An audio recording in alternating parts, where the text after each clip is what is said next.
And be honest with you, I am working in Canelo and Crawford card, and I want this fight.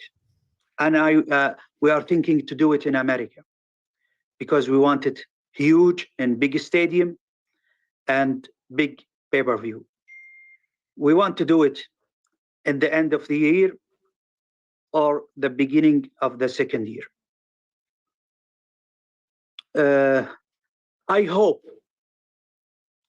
I hope no one stand in our way to doing something like this from the promoters or the belt,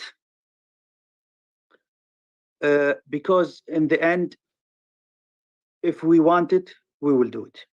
And all right, well, it's pretty interesting. You guys saw it. I don't gotta get too much deeper into it, but let's talk about it anyway, right? So Turki Alashikh's made it clear what his intentions are. He's finally come out. Rumors are going around about him potentially being interested in putting a fight together between Terrence Crawford and Canelo Alvarez. There were actually a lot of rumors going out about this fight getting put together, even from close affiliates of Terrence Crawford had put out there that Terrence Crawford has been speaking to Turki Alashikh for a while now, right? And a lot of people thought that was in reference to maybe Turki. We're talking about Turki putting a fight together between Canelo and Terrence. But obviously, when you have Canelo Alvarez coming out on public platforms and letting it be known that he's not interested in the fight, he doesn't want to see the fight happening because he feels like there's going to be excuses made for himself to, if he beats Terrence Crawford, as to why he won the fight. That Terrence Crawford was too small and things of that nature. But at the same time, Terrence has always held and stood on his ground that money talks and that, the right investor to put this fight into perspective for Canelo Alvarez, even though the whole entire boxing space thought it was a far-fetched idea and the boxing space didn't see a legitimate reason as to why this fight could get put together. Well, in steps Turki Alashikh again, as he normally does in these impossible situations, to put his hand out there and put an olive branch out there to anybody involved with it and say, listen, this could be a lucrative fight. I can make this a lucrative fight for you guys, give you both you guys vested interest in making this fight happen if this is something you really want to happen. So as we all know, Terrence Crawford is getting ready to headline his own card.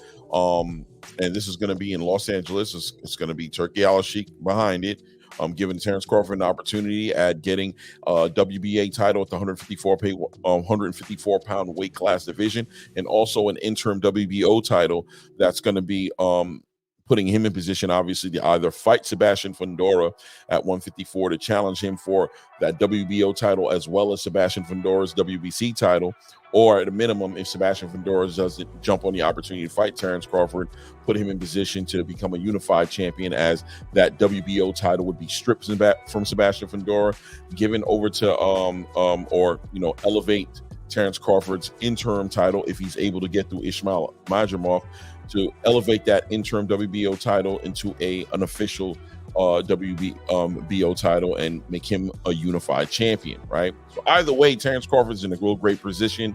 Having Turki Alashikh to back you up in these type of situations helps out the most, right? So now, putting that to the side, where is the fight going to happen at? Well, we got to think that Canelo Alvarez is the A side. Terrence Crawford would probably have to, capitulate to his requirements, which I'm sure would be fighting at 168, where Canelo Alvarez reigns supreme, where he's comfortable. But not bad again. Once again, putting Terrence Crawford in a perfect spot and position to become a three-time, weight class undisputed champion in the four belt era, which would put him in the history books again, right? Well, Terrence Crawford has been patient.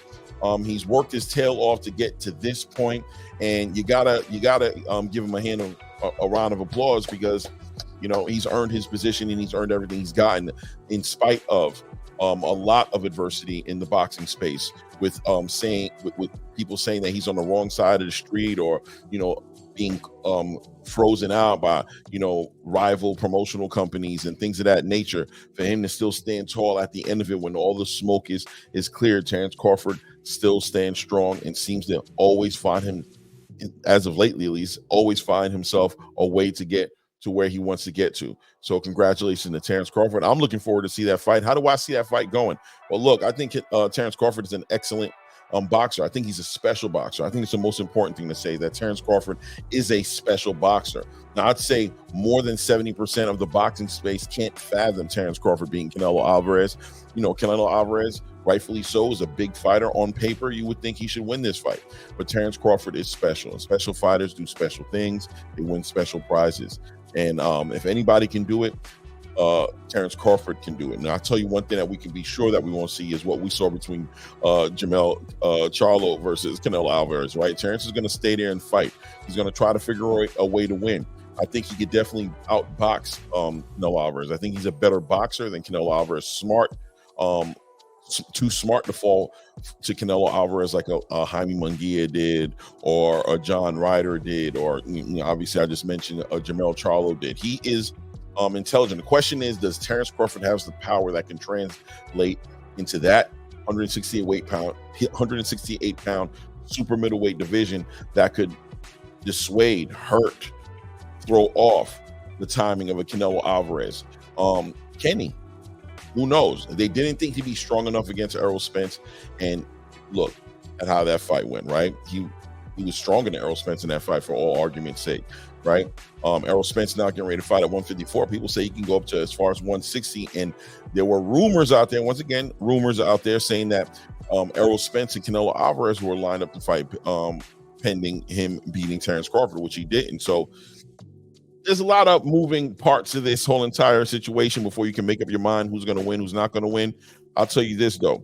I have a lot of faith and have no doubt in Terrence Crawford's ability to win this fight. I think at a minimum, it'll be a very competitive fight. And as fans, we can't lose with that kind of scenario. But you guys let me know. Terrence Crawford, Canelo Alvarez, late 2024, early 2025. Turki said he wants it here in the United States. Turki says he wants a big place, Los Angeles, Las Vegas, New York, Texas, who knows? Oklahoma or Nebraska, where Terrence is from. Who knows, right? Somewhere huge. He thinks this is a real big fight. I have to co-sign that. I subscribe to the idea. I think this is a huge fight, one of the biggest fights that could be made in boxing right now in America, right? One of the biggest fights, one of the biggest fights. Everybody get out your feelings. One of the biggest fights. We know of some other fights that are pretty big too that could be made, but for argument's sake, this is one of the biggest fights that could be made in America. It doesn't surprise me at all that Turki Alashikh would jump behind this and try to move this forward.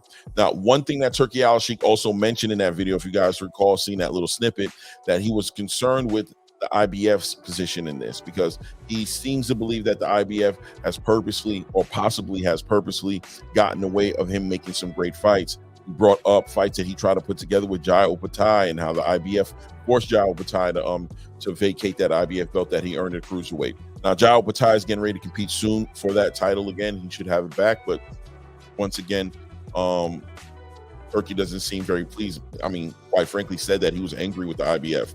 And also brought him up with the situation between Filip Ergovic, that they also got in the way of putting fights, got in the way of allowing him to put together the biggest fights he could put with Filip, and that vacated IBF title, possibly getting Anthony Joshua involved in that conversation. But it looks like the mandatory, or however the sanctioning body sort fit, that Daniel Dubois should be the one in that position. But it's still going to be a great fight. But now also I'm hearing rumors, I guess, that the IBF is activating mandatories for Canelo Alvarez and requesting that he fight his mandatory. So we got to see how that plays out, right?